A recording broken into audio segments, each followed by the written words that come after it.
hay una buena noticia en materia de COVID-19. Hoy me llama la atención lo que se declara en varios medios de comunicación, ahí en la primera del Reforma, pues se cita la opinión de un experto, le estoy hablando del experto en COVID, el experto en pandemias, Tomás Puello, uno de los analistas más buscados, dice ahí la nota de Reforma. Señala que la ola de Omicron es la última en la que debemos de manejarnos con cautela. Ojalá que sí, porque también hay otra perspectiva, pues que dice que todavía esto no acaba y que puede llegar una variante más peligrosa. En lo que son peras o son manzanas, una buena noticia es que hay ya una píldora de COVID contra COVID aprobada en México, que es la píldora de Pfizer. Y hay otras empresas, Merck, si no me equivoco, está haciendo una. En España se está investigando también y creo que van muy avanzados con respecto a un tratamiento. No estamos hablando de una vacuna, sino de un tratamiento. Si te llegase a dar COVID, un tratamiento que ayuda a salir de la enfermedad. Tengo en la línea telefónica a Andrew Comas, él es epidemiólogo, experto en virus respiratorios, profesor también en la Universidad de San Luis Potosí. Andrew Comas, muchísimas gracias por tomar la comunicación. Muy buenos días. Hola, muy buenos días, Luis. Muchas gracias por la invitación. Oye, cuéntanos, Andrew, ¿qué opinión te merece este asunto, el tema de las píldoras, las que se están haciendo y sobre todo la aprobación de emergencia aquí en nuestro país? Yo a lo mejor, yo digo que es buena noticia, pero a lo mejor estoy equivocado, no sé. Ilústranos, por favor, Andrew. No, sí, claro, Luis, es muy buena noticia. Ya serían 2 fármacos específicos contra el SARS-CoV-2 y es una buena noticia porque entonces ya sabemos qué medidas de salud pública no farmacológicas funcionan. Tenemos una amplia variedad y gama de vacunas y ahora con tratamiento, este tratamiento específico nos va a ayudar a seguir reduciendo aún más la letalidad de este virus y también en cierto modo nos va a ayudar a cortar la transmisión. Aquí el chiste es que haya disponibilidad, capacidad mundial de producción y que tengamos una disponibilidad racional en nuestro país. ¿Es más difícil producir una vacuna o producir un tratamiento? O sea, en este tema, porque es súper importante lo que dices, vimos el problema de las vacunas. ¿Cómo le hacemos para hacer tantas vacunas? ¿Es más fácil, más difícil, igual de complicado? No, a nivel industrial pues es más rápido hacer, ¿cómo se llama? El tratamiento. ¿Por qué? Porque estos no requieren refrigeración. Simplemente por el hecho que no requiera refrigeración en la producción, en la distribución y en el almacenamiento, ya eso te disminuye mucho los problemas y puedes tener producciones mucho más grandes que las vacunas, ¿no? Claro.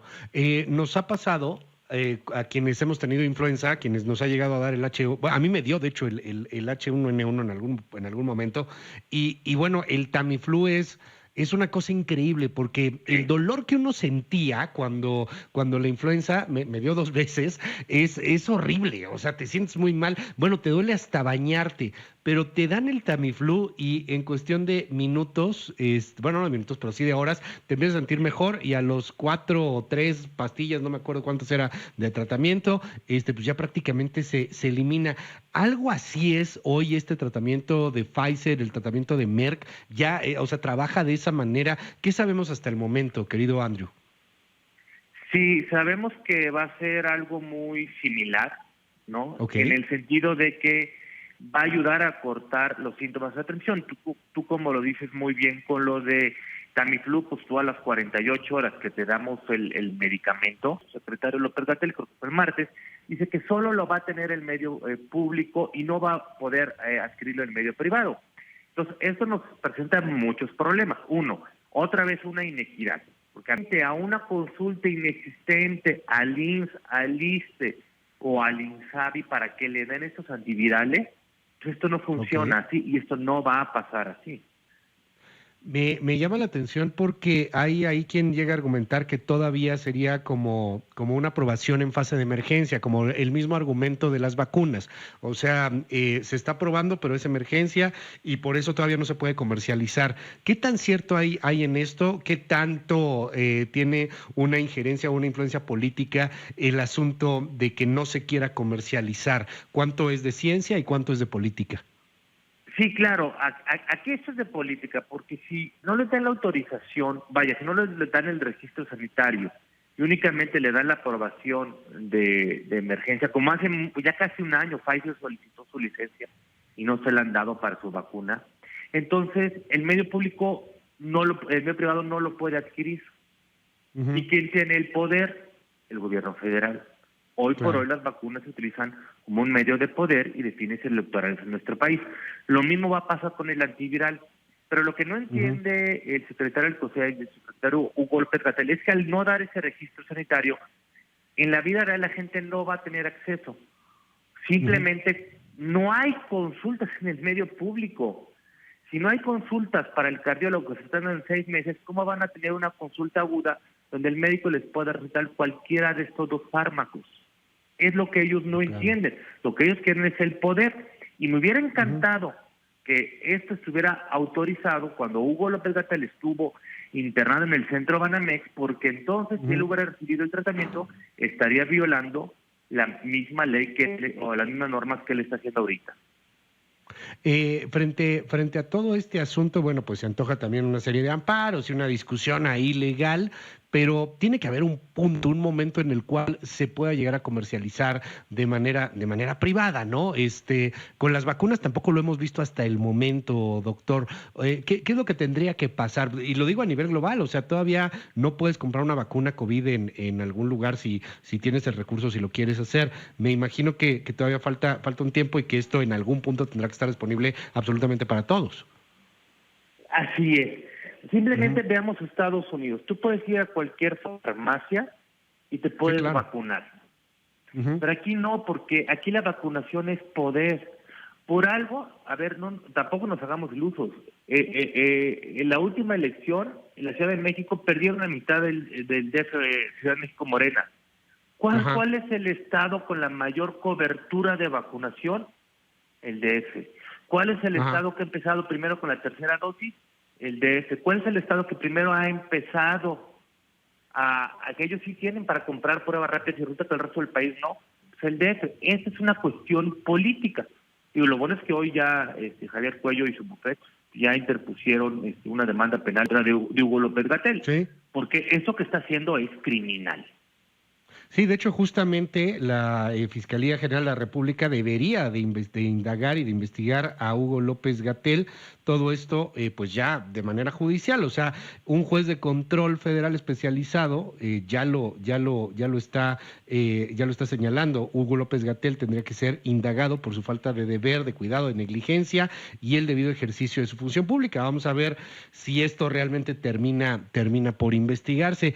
Te pregunto en ese sentido, ¿qué tanta responsabilidad tiene este gobierno? O sea, ¿qué opinión te merece una investigación que se podría abrir contra Hugo López Gatell, pues por la cantidad de muertes, por las negligencias, etcétera?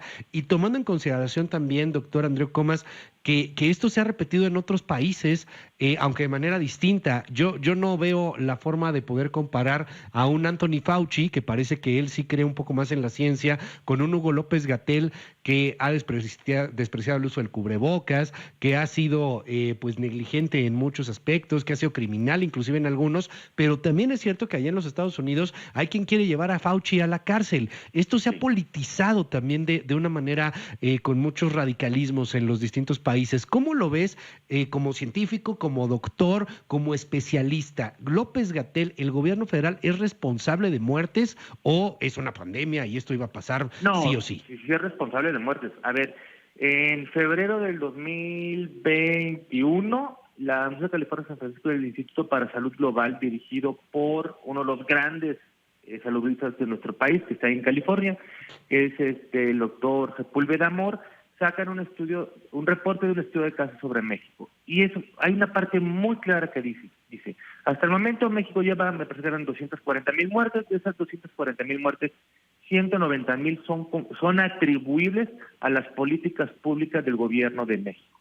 ¿Qué políticas públicas? Vender los insumos a China en enero y febrero, no usar Ujú. cubrebocas, no Claro. hacer pruebas, la reconversión hospitalaria, la falta de medicamentos el decir que no es una enfermedad grave y toda la estrategia de comunicación pública, es todo un estudio de caso en México. Vaya, hay mucha evidencia que si encontramos un juez imparcial, cosa que pues no lo sé porque creo que cayó eso con el mismo juez que está con Rosario Robles, entonces pues hay suficiente evidencia para él y para el secretario del Poder, que no se nos olvide que es la cabeza, de decir, a ver, hay la evidencia, hay las recomendaciones y han desobedecido esta evidencia, esta recomendación de manera sistemática.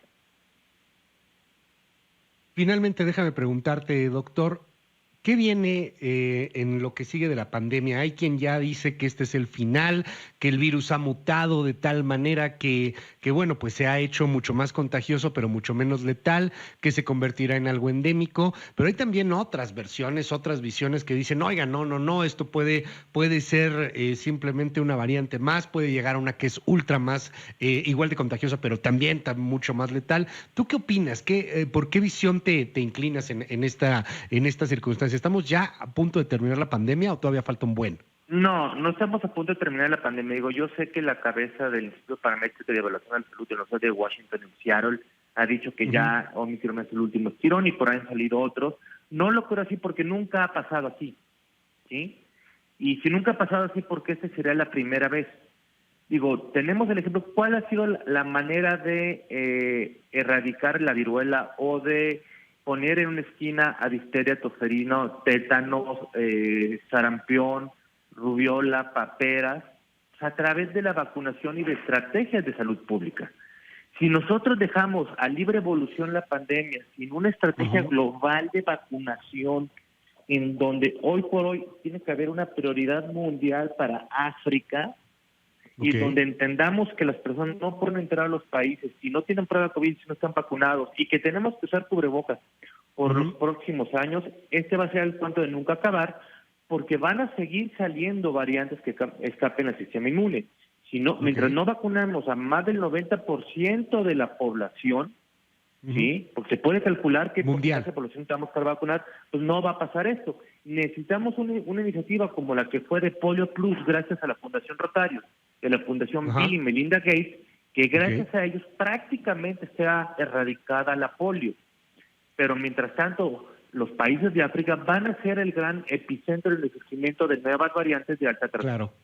Déjame preguntarte, doctor, en este sentido, ok, no se erradica, no desaparece el virus como tal, pero es probable que se pueda llegar a ser endémico. Es probable que en algún momento una parte importante de la población en donde tenga una mayoría vacunada pueda regresar a su... No a la vida como era antes, creo que eso ya nunca regresará, hay mucho que aprender, pero lo que está pasando en la Gran Bretaña, por ejemplo, ¿no? Con un negligente presidente, con un negligente primer ministro, Boris Johnson, pero que ya anunció 0 cubrebocas, ya no hay distanciamiento, todos regresemos a la normalidad. ¿Eso pasará pronto en algunos países? Pronto no, bueno, hay países que ya tienen una normalidad bastante cercana a lo anterior. Voy a poner el territorio de Taiwán y Corea del Sur como ejemplos. Si tú tienes buenas estrategias de salud pública, si tienes concientización de la población, si tienes ese entendimiento de qué hay que hacer, qué no hay que hacer, qué es de riesgo, qué no es de riesgo, más una alta vacunación, hay que voltear a ver esos dos lugares. Si ellos pudieron, el resto del mundo puede. El chiste es entender que por los próximos años necesitamos cortar la cadena de transmisión. ¿Para qué? Para que coronavirus se vuelva como influenza y tengamos, sí, nuestros picos invernales, pero podamos salir de esta pandemia. Claro, una de las estrategias nuevas que nos va a ayudar mucho van a ser los antivirales. Pero si nosotros no entendemos de que si yo tengo un coronavirus, me tengo que aislar toda mi familia y yo durante 10 días, le tengo que avisar a mis contactos de las últimas 48 horas antes de ser sospechoso que soy positivo y que se tienen que aislar, y que cada vez que salga a mi casa no use el cubrebocas. Mientras no hagamos esas 3 cosas, esto va a seguir siendo un relajo. Te aprecio muchísimo, doctor Andreu Comas, epidemiólogo experto en virus respiratorios. Mil gracias por tomarme la llamada y estamos al habla, si me permites. Perfecto, un gustazo. Al contrario, muchísimas gracias al doctor Andreu Comas.